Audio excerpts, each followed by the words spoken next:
ಏನ ನೀನು ತಗೋ ಇದನ್ನ.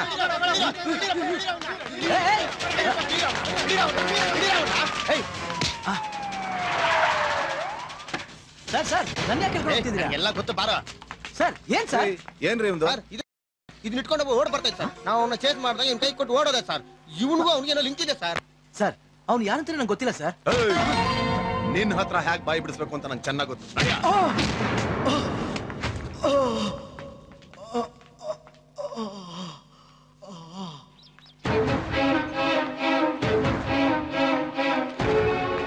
ಏನಮ್ಮ ಯಾರು ಬೇಕಾಗಿತ್ತು? ಸರ್ ಸಂತ ನೋಡ್ಬೇಕು ಸರ್. ಓ ಗಾಂಜಾ ಕೇಸಲ್ಲಿ ಪಿಟ್ಟಾಗಿರೋನಾ? ಅಯ್ಯೋ ಸಾಹೇಬ್ರು ಯಾರನ್ನು ಒಳಗಡೆ ಬಿಡಬಾರ್ದು ಅಂತ ಆರ್ಡರ್ ಮಾಡವ್ರೆ. ಒಳಗಡೆ ಯಾರನ್ನು ಬಿಡಂಗಿಲ್ಲ. ಏನ್ರಿ ಅದು? ಸಂತೆ ನೋಡಕ್ ಯಾರೋ ಹುಡುಗಿ ಬಂದಿಲ್ಲ ಸರ್. ಚೇಂಬರ್ ಕಳ್ಸಿ. ಸರ್ ಏನ್ ಹೇಳ್ತಿದ್ದೀರಾ ನೀವು? ಹೌದಮ್ಮ, ಇಷ್ಟು ದಿನ ನಮ್ ಕಣ್ ತಪ್ಪಿಸ್ಕೊಂಡು ಓಡಾಡ್ತಿದ್ದ. ಇವತ್ತು ಗಾಂಜಾ ಹಫೀಮು ಅವನ ಕೈಯಲ್ಲಿ ಇದ್ದಾಗ್ಲೇ ರೆಡ್ ಹ್ಯಾಂಡ್ ಆಗಿ ಮಾಲ್ ಸಮೇತ ಸಿಕ್ಕಾಕೊಂಡಿದ್ದಾನೆ. ಸಾಧ್ಯನೇ ಇಲ್ಲ ಸರ್. ಅವ್ರ ನೀವ್ ತಿಳ್ಕೊಂಡಿರೋ ಹಾಗಲ್ಲ ಸರ್. ಅಲ್ಲಮ್ಮ, ಅವ್ನು ನಿನ್ಗೆ ಎಷ್ಟು ವರ್ಷಗಳಿಂದ ಗೊತ್ತು? 6 ತಿಂಗಳಿಂದಾನೆ ಅವ್ರು ನನಗ್ ಪರಿಚಯ ಸರ್. ಅವ್ರ ಬಗ್ಗೆ ನನಗೆ ಎಲ್ಲ ಗೊತ್ತು.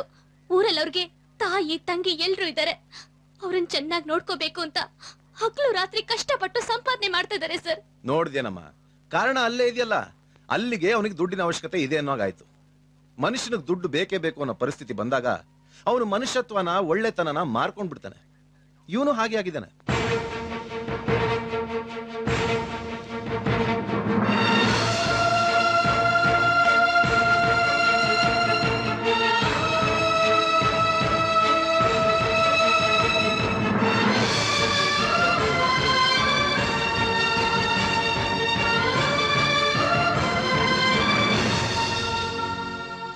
ಇದು ನಾನ್ ಬೇಲೆಬಲ್ ಅಫೆನ್ಸ್. 5 ವರ್ಷನೋ 10 ವರ್ಷನೋ ಅವನು ಖಂಡಿತ ಒಳಗೆ ಹೋಗೇ ಹೋಗ್ತಾನೆ. ಇಂಥವನಿಗೋಸ್ಕರ ನೀನು ಮತ್ತೆ ಮತ್ತೆ ಇಲ್ಲಿಗೆ ಬರೋದು ಅಷ್ಟು ಒಳ್ಳೇದಲ್ಲ.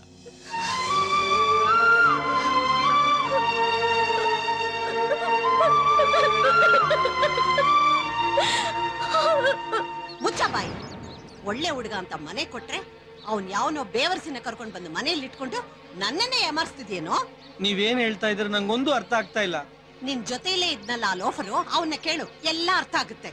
ಪೊಲೀಸ್ನವ್ರು ಈ ವಠಾರಕ್ಕೆ ಬಂದು ಎಲ್ಲಾರನ್ನು ವಿಚಾರಿಸಿ ನಮ್ಮ ಮಾನ ಮರ್ಯಾದೆ ಎಲ್ಲ ಹೊರಟೋಯ್ತು. ಅಮ್ಮ, ಎಲ್ಲೋ ಏನೋ ತಪ್ಪಾಗಿದೆ. ಸಂತ ಅಂತೋನಲ್ಲಮ್ಮ. ಅವನ್ ಎಂತ ಅವನು ಅಂತ ಪೊಲೀಸ್ ಸ್ಟೇಷನ್ ನಲ್ಲಿ ಕೇಳು, ಗೊತ್ತಾಗುತ್ತೆ. ಲಕ್ಷ್ಮೀರೇ, ನಿಮ್ಗೆ ಸಂತನ್ ಬಗ್ಗೆ ಎಲ್ಲ ಗೊತ್ತಲ್ಲ, ನೀವಾರು ನಿಮ್ ತಾಯಿಗೆ ಹೇಳಿ.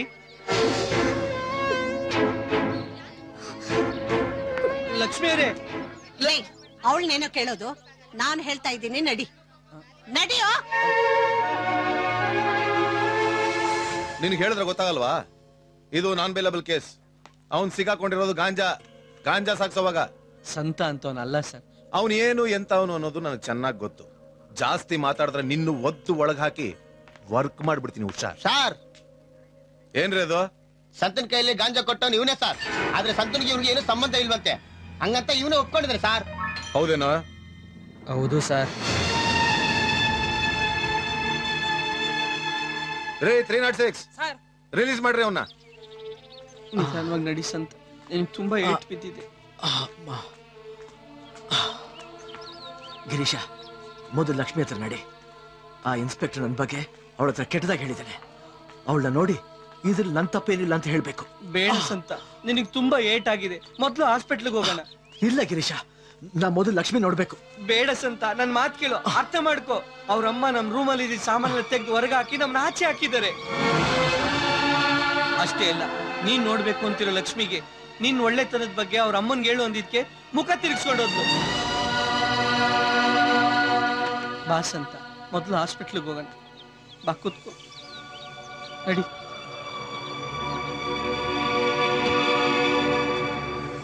ಇಲ್ಲೇ ಕೂತಿರು. ಸಂತೋಷನಾ? 50 ರೂಪಾಯಿ ಆಯ್ತು.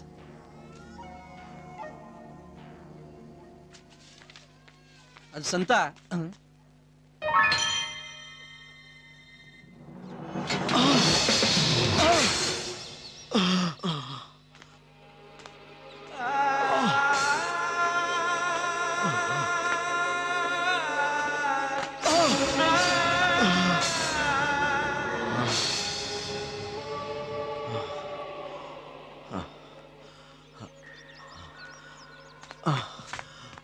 ಅಜ್ಜಿ, ಈ ಮನೆಯವರಲ್ಲಿ ಅವರೆಲ್ಲ ದೇವಸ್ಥಾನಕ್ಕೆ ಹೋದ್ರಲ್ಲಪ್ಪ.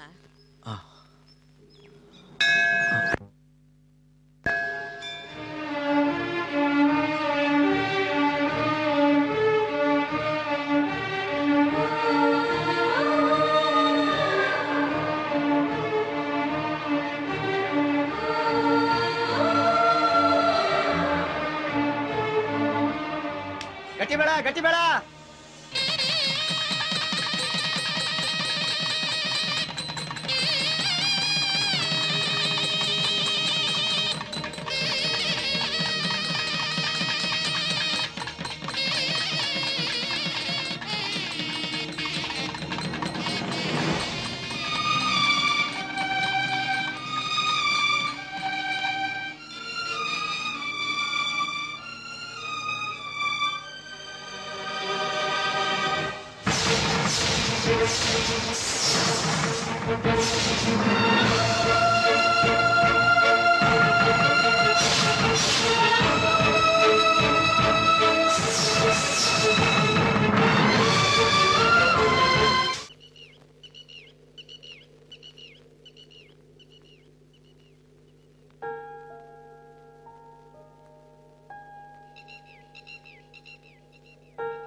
ಮೋಸ ಹೋಗ್ಬಿಟ್ಟೆ ಗಿರೀಶ, ಮೋಸ ಹೋಗ್ಬಿಟ್ಟೆ. ಯಾರೋ ಒಬ್ಬ ಪೊಲೀಸ್ನವನು ನನ್ ಬಗ್ಗೆ ಕೆಟ್ಟದಾಗಿ ಹೇಳಿದ ತಕ್ಷಣ ನನ್ ಬಗ್ಗೆ ಎಲ್ಲ ಗೊತ್ತಿದ್ದು, ನನ್ ಬಗ್ಗೆ ಚೆನ್ನಾಗಿ ತಿಳ್ಕೊಂಡಿದ್ದು ನನ್ನನ್ನು ಯಾಕೆ ದೂರ ಮಾಡಿದ್ಲು? ನಾನು ಅವಳಿಗೇನು ಅನ್ಯಾಯ ಮಾಡಿದ್ದೆ? ಹೋಗ್ಲಿ ಬಿಡು ಸಂತ, ಆಗಿದ್ದಾಗೋಯ್ತು. ಇನ್ನು ಅದ್ರ ಬಗ್ಗೆನೇ ಯೋಚನೆ ಮಾಡ್ತಾ ಇದ್ರೆ ಏನು ಪ್ರಯೋಜನ ಇಲ್ಲ. ಇನ್ ಮುಂದಕ್ಕೆ ಏನು ಆಗ್ತಾ ಇಲ್ಲ ಗಿರೀಶ, ನನ್ ಕೈಯಲ್ಲಿ ಆಗ್ತಾ ಇಲ್ಲ. ನಾ ಇದನ್ನೆಲ್ಲ ಕೇಳ್ಕೊಂಬಂದವನೇ ಅಲ್ಲ. ನಾನ್ ನಂದೇ ಆದ ಪ್ರಪಂಚದಲ್ಲಿದ್ದೆ. ಈ ಪ್ರೀತಿ ಗೀತೆ ಅಂತ ಆಸೆ ಪಟ್ಟವನು ಅಲ್ಲ. ಎಲ್ಲ ಅವಳೇ ಸಹಾಯ ಮಾಡಿದ್ಲು, ಧೈರ್ಯ ತುಂಬಿದ್ಲು. ನೀನಿಲ್ದೇ ಇರೋ ಜೀವನ ನನ್ನ ಕೈಯಲ್ಲಿ ಕಲ್ಪನೆ ಮಾಡಕ್ಕೂ ಸಾಧ್ಯ ಇಲ್ಲ. ನೀ ನನಗ್ ಬೇಕೇ ಬೇಕು, ಹಾಗೆ ಹೀಗೆ ಅಂತ ಹೇಳಿ ನನ್ನಲ್ಲಿ ಪ್ರೀತಿ ಹುಟ್ಟಿಸಿ ಭಾವನೆ ಬೆಳೆಸಿ ನನ್ ಮನ್ಸಿನ ಜೊತೆ ಆಟ ಆಡ್ತಲ್ಲ, ನಂಬಿಸಿ ಮೋಸ ಮಾಡ್ದಲ್ಲ. ಪ್ರೀತಿ ಅಂದ್ರೆ ಇಷ್ಟೇನಾ? ಸಮಾಧಾನ ಮಾಡ್ಕೋ ಸಂತ, ಮರ್ತು ಬಿಡು, ಅವಳನ್ನ ಮರ್ತು ಬಿಡು. ಹೇಗೆ? ಬೇಕು ಅಂತ ಜ್ಞಾಪಿಸ್ಕೊಳ್ಳೋಕೆ, ಬೇಡ ಅಂತ ಮರ್ತು ಬಿಡೋದಕ್ಕೆ ಪ್ರೀತಿ ಏನ್ ಆಟದ ವಸ್ತುನ ಗಿರೀಶ? ಆಗಲ್ಲ. ನಿನಗೆ ನನ್ ಮನ್ಸಿನ ನೋವು ಅರ್ಥ ಆಗಲ್ಲ. ಪ್ರೀತಿಸೋದ್ರ ಮರಿಬೋದು, ಆದ್ರೆ ಪ್ರೀತಿಸಿದವ್ರು ಮೋಸ ಮಾಡಿದ್ದನ್ನ ಯಾವತ್ತೂ ಮರೆಯಕ್ಕಾಗಲ್ಲ. ಅವಳು ನನ್ನನ್ನು ಪ್ರೀತಿಸಿದ್ದು, ನನ್ ಜೊತೆ ಓಡಾಡಿದ್ದು ಬರೀ ನಾಟಕ.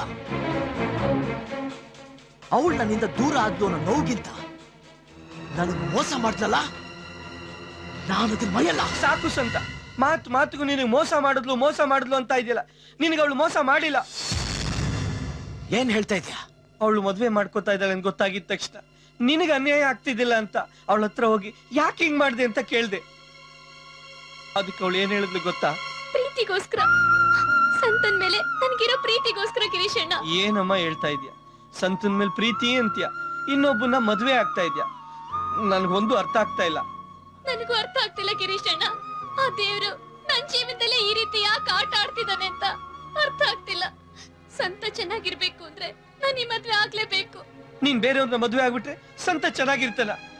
ಅವ್ನು ನಿನ್ನ ಎಷ್ಟು ಪ್ರೀತಿಸ್ತಾ ಇದ್ದಾನೆ ಗೊತ್ತಾ ನಿನ್ಗೆ? ನಾನು ಅವನಷ್ಟೇ ಪ್ರೀತಿಸ್ತಾ ಇದ್ದೀನಿ. ಆ ಪ್ರೀತಿಗೋಸ್ಕರನೇ ನಾನು ಇವತ್ತು ಈ ತೀರ್ಮಾನ ತಗೊಂಡಿದ್ದೀನಿ. ಪೊಲೀಸ್ ಸ್ಟೇಷನ್ ಅಲ್ಲಿ ಸಂತನ್ ನೋಡ್ಬೇಕು ಅಂತ ಹೋದಾಗ ಆ ಸರ್ಕಲ್ ಇನ್ಸ್ಪೆಕ್ಟರ್ ಸಂತನ್ ಬಗ್ಗೆ ನಾನು ಎಷ್ಟು ಹೇಳಿದ್ರು ಕೇಳ್ದೆ ಎದ್ದು ಮನೆಗೆ ಹೊಟ್ಟೋದ್ರು. ಆ ಸಂತನ ಬಿಡುಗಡೆ ಮಾಡಿಸ್ದೆ ಹೋದ್ರೆ ಅವನಿಗೆ ಎಷ್ಟು ಅಪಾಯ ಇದೆ ಅಂತ ನನ್ಗೆ ಅರ್ಥ ಆಯ್ತು.